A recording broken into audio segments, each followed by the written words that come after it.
दोस्तों नमस्कार। मैं आपका साथी और आज हम विशेष बातचीत में चर्चा कर रहे हैं शिक्षक स्कूल और प्रशिक्षण पे। जी हाँ, आज हम मौजूद है श्री भगवती प्रसाद पंडित जी के यहाँ, और जो अध्यक्ष है राज्य आदर्श शिक्षा मंच के।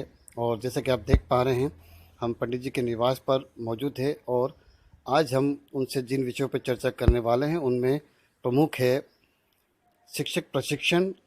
और इन दिनों जो मुद्दा चल रहा है कि पालकों का कि बच्चों को स्कूल भेजे या ना भेजे, या फीस का जो मुद्दा है, इन सभी मुद्दों पर हम पंडित जी से बात करने वाले हैं।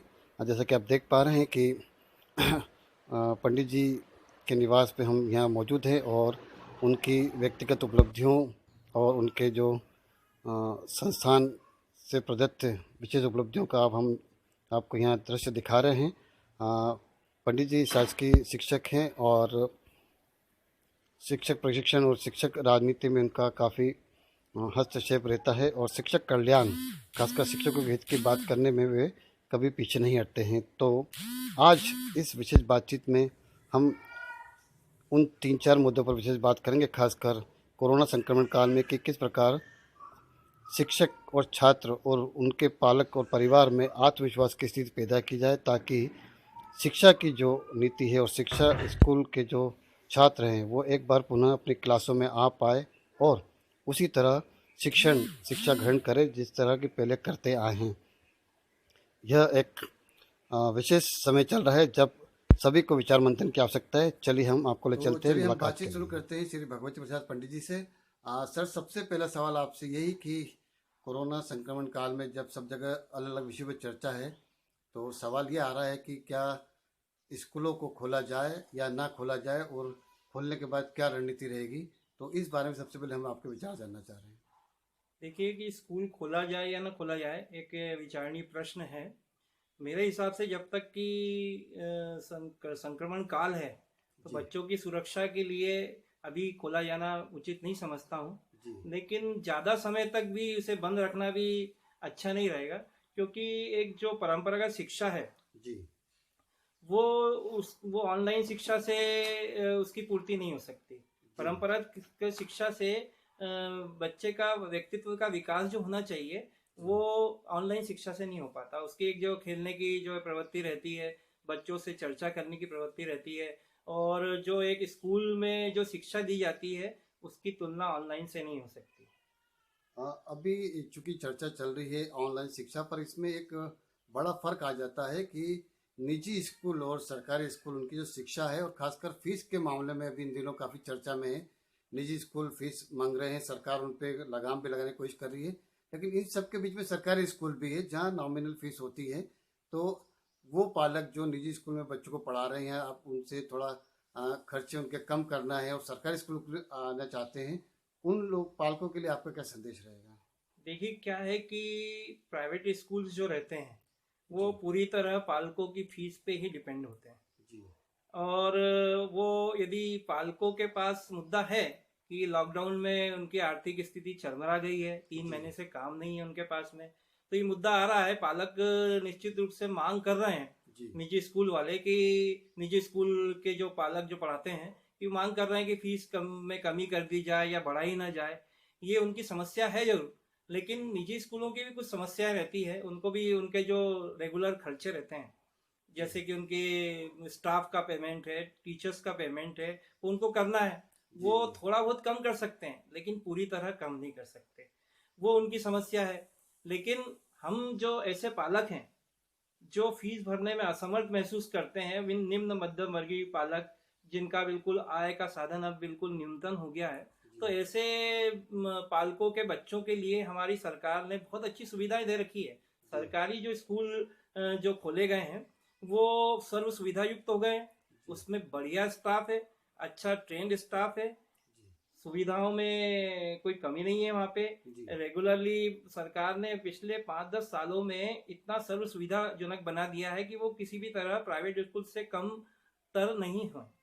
वहाँ पे हम देखें तो सीबीएसई कोर्स के पैटर्न पे ही पढ़ाई हो रही है। कोई प्राइवेट स्कूल में भी सीबीएसई हो रही है, तो सरकारी स्कूल में पैटर्न वही है, एनसीईआरटी की बुक्स चल रही हैं। हमारे टीचर्स की जहाँ तक बात करूँ सब प्रशिक्षित हैं, ऐसा कोई भी टीचर नहीं है जो प्रशिक्षित नहीं है।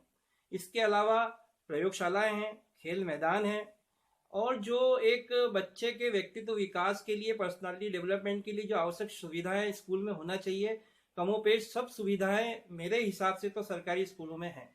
तो मेरा ये पालकों से निवेदन है कि वो अपने, यदि उनकी स्थिति ऐसी नहीं है कि वो फीस न भर सकें, तो हम अब उनको सरकारी स्कूल में एडमिशन देने में बिल्कुल तैयार हैं। वे आए, हमारे जो सुविधाएं हैं, हमारे यहाँ कोई शुल्क नहीं लगता। हमारे यहाँ पहली से फर्स्ट क्लास से लेके 8वीं तक निःशुल्क पढ़ाई है। और तो और हम उनको ड्रेस भी प्रोवाइड करवाते हैं, मिड डे मील निःशुल्क है, किताबें पूरी तरह फ्री हैं। जो बच्चे दूर से आते हैं उनके लिए साइकिल की भी सुविधा है, और बहुत सारी सुविधाएं, छात्रवृत्ति की सुविधाएं, और बहुत सारी ऐसी सुविधाएं हैं जो पालकों को और उनके बच्चों को मिल सकती हैं।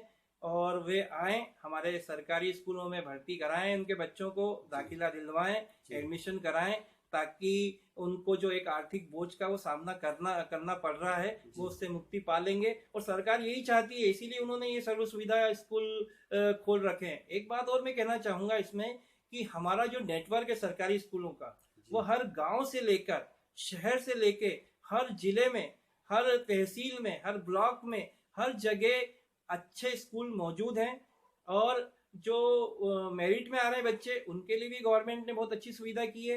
एक्सीलेंस स्कूल है, मॉडल स्कूल है, और ऐसे कई चीजें हैं जिनको निःशुल्क सुविधा प्रदान की जाती है, कैरियर काउंसिल दी जाती है, और भी ऐसी सुविधाएं हैं जिसका लाभ पालक निःशुल्क रूप से ले सकते हैं। यहाँ मैं एक बात और कहना चाहूंगा कि 9वीं से 9th क्लास से 12th क्लास तक नॉमिनल शुल्क है, बिल्कुल नॉमिनल है, वो कोई भी पालक भर सकता है।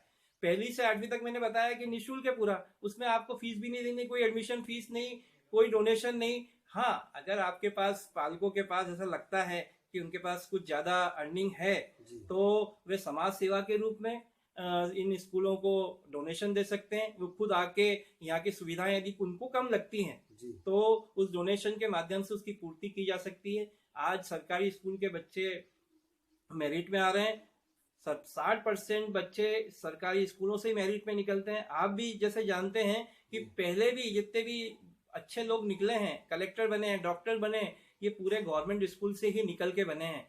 कुछ ये 20 साल से या 15-20 साल से निजी स्कूलों की बाढ़ आई है, लेकिन जो एक सरकारी स्कूलों ने अपना जो दायित्व है वो पूरी तरह से निभाया है और निभाते रहेंगे। मतलब कुल जो हम ये कह सकते हैं कि सरकारी जो शिक्षण संस्थान है और शिक्षा जो व्यवस्था है, वो आज भी मुकम्मल तौर पर एक योग्य और सक्षम नागरिक बनाने में मदद करती है। लेकिन हम मान भी ले कि पालक और इस तरह आ भी जाएं, लेकिन अभी करंट में जो मुद्दा चल रहा है पंडित जी, वो ये चल रहा है कि कोरोना संकट काल में बच्चे और पालक दोनों ही चिंतित थे कि हमारे बच्चे जाएंगे तो उनका भविष्य क्या होगा। अभी बीच में आपने भी मुद्दा उठाया था कि इनका बीमा किया जाए। वो बीमा वाला जो संकल्प या बीमा की जो बातचीत है, वो अवधारणा क्या है? यदि आप उस पर भी प्रकाश डालेंगे तो हमारे सुनने वालों को और ज्ञान बढ़ पाएगा इस बारे में। बिल्कुल सही कहा आपने।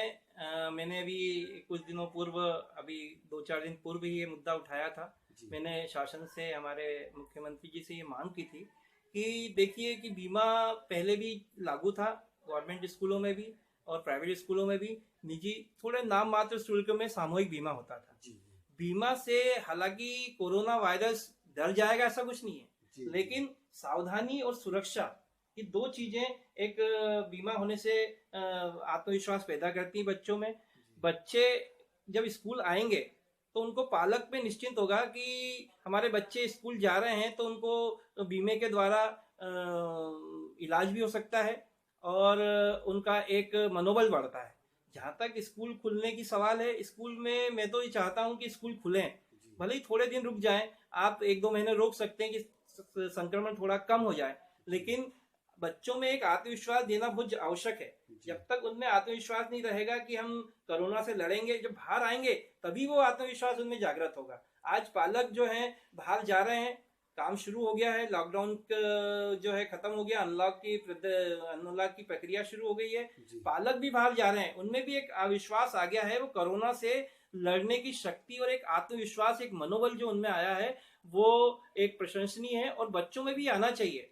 आप अगर अभी से उनको डरा के रहेंगे कि अरे बाहर निकलोगे तो ऐसा हो जाएगा, ऐसी तकलीफ हो सकती है, बीमार हो सकती है। देखिए बीमारी तो कहीं पे भी हो सकती है, चाहे वो घर में भी रहेंगे तो भी बीमार हो सकते हैं, लेकिन अगर वो स्कूल आएंगे उनका एक माहौल वातावरण बदलेगा। और जहां तक आपने बीमे की बात कही, बीमे से मैं तो चाहता हूं कि जितने भी निजी स्कूल हैं मध्य प्रदेश के, और मध्य प्रदेश के जो करोड़ों बच्चे हैं जो फर्स्ट से लेके 12th तक में पढ़ रहे हैं, उनके लिए निःशुल्क बीमा होना चाहिए। यदि सरकारी स्कूल हैं तो सरकार अपने माध्यम से उन बच्चों का, एक शिक्षकी स्टाफ का, स्कूल स्टाफ का बीमा करवाए। और अगर वो निजी स्कूल हैं तो निजी स्कूल अपने फंड से अपने टीचर्स का, अपने बच्चों का जो आ रहे हैं उनके लिए बीमा की सुविधा दें, ताकि एक सुरक्षा की भावना बच्चों में, पालकों में, टीचर्स में और पूरे शिक्षक स्टाफ में होगी। और ये जो यदि किया जाता है, ये अभी से इसकी प्रक्रिया शुरू कर दी जाए, ताकि स्कूल अभी मान लो 1 महीने की देर है यदि खुलने में, तो ये प्रक्रिया अभी से शुरू हो जाएगी, तो एक आत्मविश्वास पालकों में, बच्चों में, टीचर्स में और एक पूरे समाज में आएगा। आत्मविश्वास की आपने बात करी है 2-3 मरतबा, हम आत्मविश्वास की ही बात से शुरू करते हैं। कोरोना संक्रमण काल नहीं होता था जब मई जून में शिक्षकों की एडवांस ट्रेनिंग होती थी, उनकी ज्ञान बढ़ाने की ट्रेनिंग चलती थी।